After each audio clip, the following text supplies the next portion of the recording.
Diyarbakır'da özel bir klinikte sağlıklı beslenme alanında hizmet veren diyetisyen Şevda Ateş'i tanıyarak başlıyoruz röportajımıza. Ben Şevda Ateş, sağlıklı beslenme uzmanı ve diyetisyenim.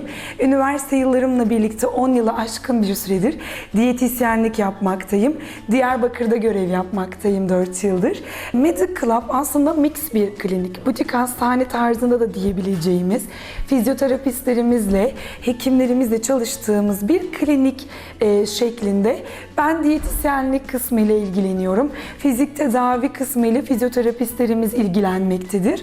Ve bununla birlikte hekimimiz de güzellik ve estetik alanında hizmetler sunmaktadır. Sağlıklı beslenmede geçmişten günümüze birçok şeyin değiştiğini ve artık kişiye özel beslenme çalışmaları yapıldığını vurguluyor ve sözlerine şöyle devam ediyor. Gamze Hanım, ben üniversite yıllarında okurken diyet listelerini hep kalori üzerinden hazırlayabileceğimizi, klasik diyet listelerimiz olduğunu bilirdik, duyardık, görürdük. Tabii ki 10 yıl içerisinde çok fazla değişim kat etti beslenme bilimi.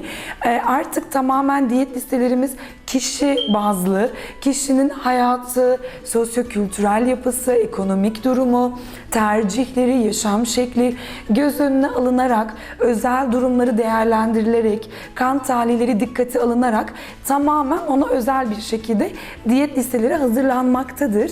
Tabii ki danışanlarımızın diyetlerinde kalori ağırlıklı bir hesaplama yapıyor olsak da tek dikkat ettiğimiz konu kesinlikle kalori hesaplaması değil. Diyet listelerimizin karbonhidrat, protein ve yağ değerleri açısından dengeli ve uyumlu olmasına dikkat ediyoruz. Peki herkes diyet yapabilir mi?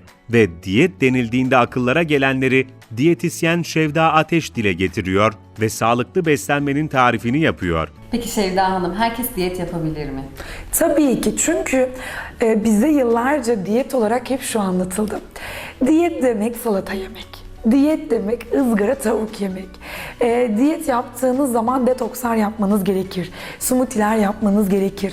Diyet yapmak çok meşakkatli ve uğraştırıcı bir iştir. Diyet yapmak lükstür. Diyet yapmak için gününün büyük bir bölümünü mutfakta geçirmen gerekir. Aslında bu algı toplumumuzun sağlıklı beslenmeye bakış açısını çok negatif yönde etkilemekte. Tam tersine diyet yapmak demek hayatımızın akışında, hayatımıza en uygun şekillerde sağlıklı beslenmeyi öğrenmek demek. Ve bunun için kesinlikle bir kalıp söz konusu değil. Tek tip bir beslenme stili söz konusu değil. Herkesin yaşam şekli, tercihleri göz önünde bulundurularak herkese özel uygulayabileceği diyetler hazırlayabiliriz. Sağlıklı beslenmek demek, vücudumuzun yağını kaybetmek demek. Bizim işimize yaramayan, kullanılmayan, sadece depo olan, bizde hastalıklara, başka problemlere, fiziki olarak rahatsızlıklara sebebiyet veren yağları kaybetme arzusudur aslında kilo verme ve sağlıklı beslenme süreci. Bunu kaybettiğimiz zaman kesinlikle vücuda sadece göbek bölgesinden ya da sadece basenden kaybedelim diye bir uyarı veremiyoruz. Vücut o yağı kaybederken kendi için belirlediği bir sıralamaya göre vücudun belli bölgelerinde düzenli ve ritmik olarak bir değişim yaşamaktadır. Vücudumuzun yağı depolama bölgeleri aşamalarla belirleniyor ve özellikle hepimizin kendi vücudunda rahatsız olduğu bir bölge var. Rahatsız olma sebebimiz o bölgede aslında bizim genetik olarak en temel depo merkezimizin olması. Örneğin bende göbek bölgesi net bir depo merkezidir. Vücut kilo verirken ana depoyu açmaktansa ilk etapta kısa süreli depoladığı bölgelerden bacaklarınız olabilir, kollarınız, göğüsleriniz, bir miktar yüzünüz olabilir. Önce oradaki yağları kaybeder, sonrasında depoya yönelir ve kilo verme süreci karın göbek bölgesinin de kilo vermesiyle devam eder. Ve diyetin yani sağlıklı beslenmenin olmazsa olmazı suyla devam ediyoruz ve zayıflama evresinde su miktarının ve sporun önemini dinliyoruz diyetisyen Şevda Ateş'ten. Diyet yaparken ne kadar su içmeliyiz? Evet. Egzersiz yapmamız şart mı? Tabii. Sonra zayıflama ilacı kullanmalı mıyız diyet yaparken? Bunlara ne söyleyeceksin? Şimdi şöyle, su tüketimi ile ilgili son yıllarda Sağlık Bakanlığımızın çalışmalarıyla işte günde 3 litre suyu tamamlayalım, 2 litre suyu tamamlayalım gibi etkinlikler başlatıldı. Bu çok güzel. Tabii ki farkındalık yaratmak ve insanları bunu tüketmeleri gerektiğini hatırlatmak çok güzel. Fakat Gamze Hanım kesinlikle bir kişiyi detaylıca değerlendirmeden ne kadar su içmesi gerektiği hakkında net bir şey söyleyemiyoruz. Ben bununla birlikte hep şunu öneriyorum. Tabii ki yaşadığınız coğrafik bölge çok etkili, bilirsiniz. İstanbul'un serin iklimi ya da yurt dışında yaşayan danışanlarımızın farklı iklimlerde yaşaması ve biraz daha Güneydoğu Akdeniz bölgesinde yaşayan insanların sıcaklıkla birlikte, terleme ile birlikte ihtiyacının fazla olduğunu da göz önünde bulundurarak şunlardan hep bahsediyorum. Su tüketirken kaliteli su tüketmeye özen gösterin. Bütün gün içerisinde dengeli ve düzenli, ritmik bir şekilde su tüketin. Su tüketimini öncelikle değerlendirip sonra üzerine ekleyerek ilerleyin. Örneğin ben şu anda günlük 1,5 litre su tüketiyorum. 1,5 litrenin üzerine eklemeyi hedefleyerek ilerlemeliyim. Evet, benim günlük ihtiyacım 4 litre ama ben bunu tamamlayabilir miyim şu an? Hayır. Çünkü bir alışkanlığım yok. Böbreğimi hazırlamam gerekir, vücudumu hazırlamam gerekir. Öncelikle günlük içtiğimiz suyu hesaplıyoruz.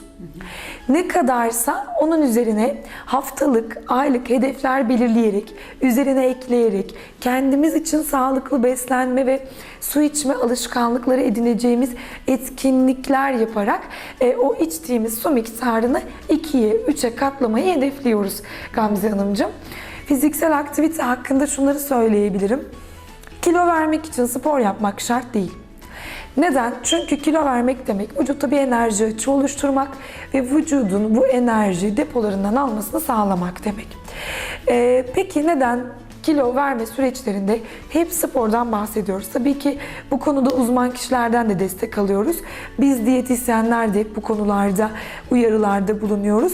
Bunun sebebi aslında şu: kişiler kilo verirken sadece zayıflamayı hedeflemiyor.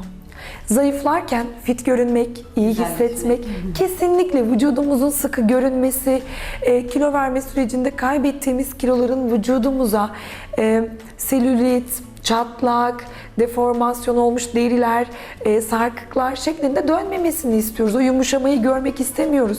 Bu bizi mutlu etmiyor. O zaman ben de danışanlarıma kilo verme sürecinde ilk etapta sıkılmayacak, kendinizi yormayacak, bunaltmayacak düzeyde birinci basamak sayılabilecek 10-15 dakikalık belki yürüyüşler, belki küçük YouTube videoları destekleriyle başlayıp ilerleyen süreçte bunu da ilerleterek sürecinizi daha kaliteli, daha güzel, daha sizi mutlu edecek bir şekilde ilerlemesini sağlayabilirsiniz diye anlatıyorum. Hep şunu söylerim: benimle kilo vermek için spor yapmana gerek yok. Ama bana 1 ay sonra, 2 ay sonra sakın şunu söyleme: Şevda, ben zayıfladım, okey, ama ben mutsuzum. Çünkü vücudum istediğim fitlikte ve sıkılıkta değil. Çünkü diyet sana zayıflamayı sunacak ama o fitliği, sıklığı sağlamayacak. Peki şunu sormak istiyorum. Diyarbakır halkı sağlığına dikkat ediyor mu? Burada diyetisyenlerle görüşmeleri nasıl gidiyor? Bunu merak ettim. Şöyle çok komik bir diyalog geçiyor sürekli danışanlarımla aramızda Gamze Hanım. Kliniğe ilk geldiklerinde ben ilk seansta danışanlarımı çok uzun bir şekilde dinlemeyi severim. Çünkü besin öykümüz bizim tercihlerimiz hakkında fikir verir. Buradaki danışanlarım hep bana ilk olarak şunu söyler: ben doğuluyum ve yemek yemeyi çok severim. Ya da bu doğuyla alakası yok. İşte Ege'de, Yemekler çok güzel. evet, yemek yemeyi çok severim ben ve burada diyet yapmak çok zor. Ben de hep şöyle derim: diyet yapmanın da ötesinde zor olan bir şey varsa burada diyetisyenlik yapmak. Evet, çünkü menüleri hazırlarken burada erişebildiğiniz şeyleri planlayabilmeniz gerekiyor. Kişilerin Araya bir davranışlarını ciğer katmak mı gerekiyor? kesinlikle ve ben de burada doğmuş, büyümüş bir kadın olarak bunları kesinlikle reddeden diyetler yazamam. Yani bizim kültürümüzde salatayla doyalım, sürekli zeytinyağlılar tüketelim, eti hayatımızdan çıkaralım, kebapları unutalım gibi bir şey söz konusu değil Gamze Hanımcığım. Ama insanlarda bu sıkı, uygulanamayacak, aç bırakan, sürekli bitki çayları içiren, sürekli shake'ler vesaire içiren diyetler yapmak zorundayım algısı kayboldukça insanların bu konuya ilgileri de artmaktadır.